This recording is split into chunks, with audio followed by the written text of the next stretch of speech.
बारंबार विद्यालयर समस्या नहीं पिलामाने और अभिभावक माने कहते विद्यालय शिक्षा और शैक्षिक वातावरण पाठपढ़ा उपयोगी होउनाई बोली सेमाने अभियोग करथिले हेले केही तांको कथा शुणिलेनी जोंठू पढ़ी आज समाज रे परिचय मिलुछि धीरे धीरे से अनुष्ठान तार पूर्व परिचय हराउथुवा समय पुरातन विद्यार्थी माने निष्पत्ति नेले यार पुनरुद्धार करिया पई आसंतु देखिबा पूरा रिपोर्ट।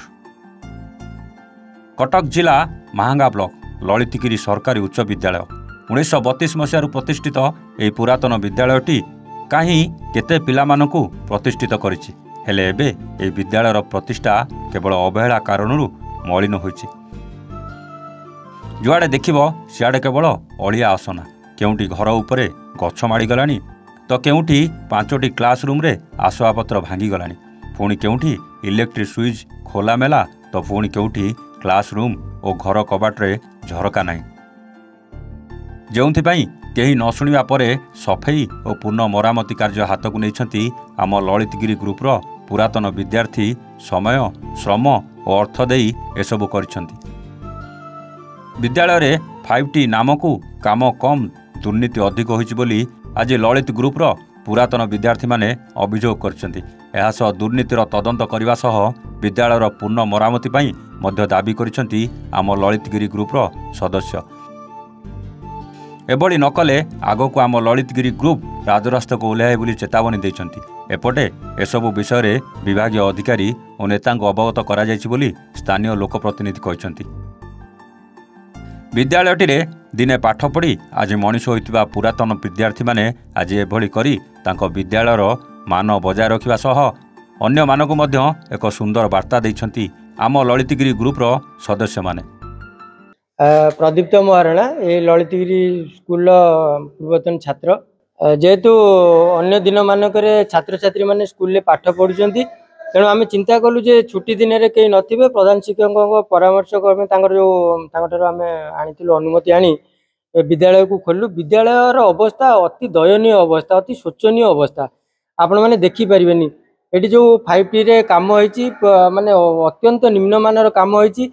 वर्तमान विद्यालयर परिस्थिति एमती स्कूल परिस्थिति एमती आपण गोटे कुनी कुनी पिला माने कोमलमती छात्र छात्री माने पाठ पढ़ुचंती जदि गोटा कौन स्विच रे हाथ मार दियंते तो माने विद्युत आघात रे तांको जीवन चल जीवो।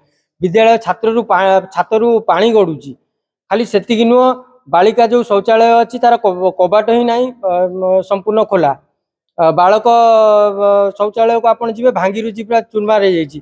स्कूल अवस्था स्वतंत्र एकदम दयनीय अवस्था अच्छी स्कूल तेणु आम आम ललितगिरी ग्रुप पक्षर पुरातन छात्र मैंने ये स्कूल को केमती पुनरुद्धार हो पार से आम आज संपूर्ण भाव प्रथम पर्यायर आम स्कूल बाहर सफा कलु भीतर सफाई कार्य चली संपूर्ण सफाई हम आम व्यक्तिगत निज पॉकेट मनी काढ़ी एसबू कार्य आज्ञा करूँ। तो शिक्षा विभाग को निवेदन करुचु एटी जो 5T रे काम होइछि तार तदारख करा जाऊ एवं स्कूल एमती माने दयनीय अवस्था छात भी भुशुड़ी जीव सेति प्रति तुरंत ध्यान दियंतु एवं राज्य रास्तार आज्ञा बसबू सीधा कथा राज्य रास्तार आम बसबू जेहेतु यही स्कूल पाठ पढ़ी आम मनीष होइछु यही स्कूल पई दरकार पहले आम जीवन दबू।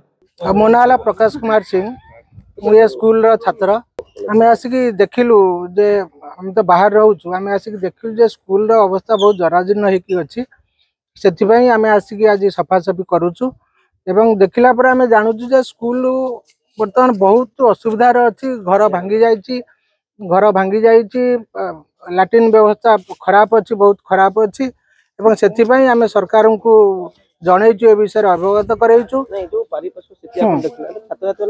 जमा जमा ये बहुत खराब अवस्था अच्छी पिला लैट्रिन माने महिला पिला लैट्रिन बहुत खराब अच्छी सबू बहुत खराब अच्छी एठिकार केवल आमर ग्रामवासी एवं अभिभावक मानकर ये अवहेला स्कूल मैनेजमेंट अवहेला जहाद्वारा कि सब असुविधा हो।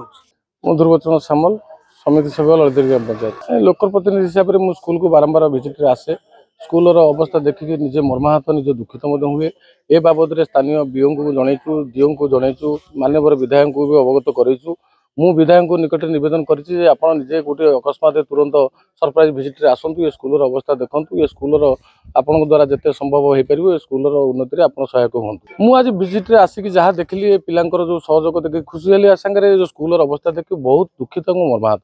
ଆଜି ଆମର ଜଣକ ଅବଦାନରେ ତିଆରି ହେଇଥିବା ସ୍କୁଲ ଏଭଳି ଅବସ୍ଥାରେ ପହଞ୍ଚିଛି, ତାକୁ ସରକାରଙ୍କର ପ୍ରୋତ୍ସାହନ ଆଉ ଟିକେ ରହିଲେ ସ୍କୁଲ ନିଶ୍ଚିତ ଆଗକୁ ଯିବ।